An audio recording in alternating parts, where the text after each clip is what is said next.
Vignesh Puthur Chinaman ആയതിന് പിന്നിലൊരു thrilling കഥയുണ്ട്. അത് തുടങ്ങുന്നത് വിഘ്നേഷ് പുത്തൂർ എന്ന കണ്ണന്റെ സ്വന്തം നാട്ടിൽ നിന്നാണ്. കണ്ടം ക്രിക്കറ്റ് കളിക്കിടെ കണ്ണന്റെ അസാധാരണ ക്രിക്കറ്റ് രീതികൾ അയൽവാസി ഷെരീഫിന്റെ ശ്രദ്ധയിൽപ്പെടുകയായിരുന്നു.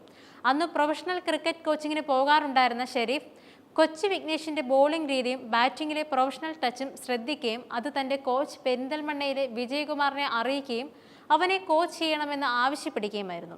താൻ കോച്ചിൽ നിന്നും പഠിച്ചെടുത്തവയാണ് ജന്മവാസന എന്നോണം വിഘ്നേഷ് പുറത്തെടുത്തത് എന്നാണ് ഷെരീഫിനെ ഈ ഉദ്യമത്തിന് പ്രേരിപ്പിച്ച പ്രധാന ഘടകം. അതിനാൽ ഇവൻ പാടത്ത് കളിച്ച് നടക്കേണ്ടവനല്ലെന്ന ചിന്ത ഷെരീഫിനുണ്ടായി.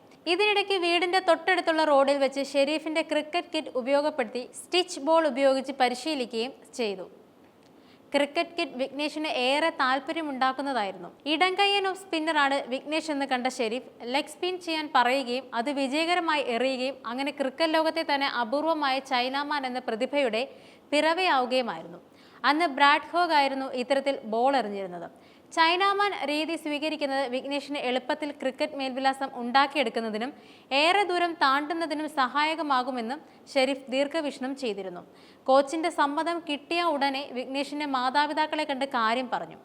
ഏക മകനായതിനാൽ കണ്ണനെ പുറത്തേക്ക് വിടുന്നതൊക്കെ മാതാപിതാക്കൾക്ക് ആശങ്കയുള്ള കാര്യമായിരുന്നു. എന്നാൽ ഷെരീഫിനെ വിശ്വസിച്ച് അവർ അവനെ കോച്ചിങ്ങിന് വിട്ടു.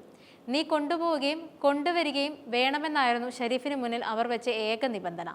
അങ്ങനെ ഷെരീഫിന്റെ ബൈക്കിന് പിന്നിൽ കയറി വിഘ്നേഷ് വിജയകുമാർ സാറിന്റെ ശിക്ഷണം നേടാൻ തുടങ്ങി. മാത്രമല്ല പാടത്ത് വിഘ്നേഷ് കളിക്കുന്നില്ലെന്ന് ഷെരീഫ് ഉറപ്പാക്കുകയും ചെയ്തു. പിന്നീട് നടന്നത് ചരിത്രമാണ്. അത് ഇന്ന് മുംബൈ ഇന്ത്യൻസിലെ മിന്നും അരങ്ങേറ്റം വരെ എത്തി നൽകുന്നു. ബോളിംഗിൽ പുത്തൂരും തന്ത്രങ്ങളുമായി വിഘ്നേഷ് കുതിക്കുമെന്ന് ഉറപ്പാണ്. ഷെരീഫാകട്ടെ അണ്ടർ-19 മലപ്പുറം ടീമിൽ കളിച്ചെങ്കിലും പിന്നീട് അതെല്ലാം വിട്ട് മതപഠനത്തിലേക്ക് തിരിയുകയായിരുന്നു. നിലവിൽ കോട്ടക്കലിലെ പള്ളിയിൽ ജോലി ചെയ്യുകയാണ് ഷെരീഫ് ചിറക്കൽ. വിഘ്നേഷും മാതാപിതാക്കളുമെല്ലാം പ്രതിഭയെ കണ്ടെത്തിയ ക്രെഡിറ്റ് ഷെരീഫിന് നൽകുമ്പോഴും എല്ലാം വിഘ്നേഷിന്റെ കഴിവാണെന്നും താൻ ഒരു പുഷ് നൽകുക മാത്രമാണ് ചെയ്തതെന്നും പറഞ്ഞ് വിനയാന്വിതനാകുന്നു ഷെരീഫ്. മലയാളി സൗഹൃദത്തിന്റെയും ഇഴയടുപ്പത്തിന്റെയും പരിച്ഛേദം കൂടിയായ കണ്ണനും ഷെരീഫ് ഉസ്താദും മാറുന്നു.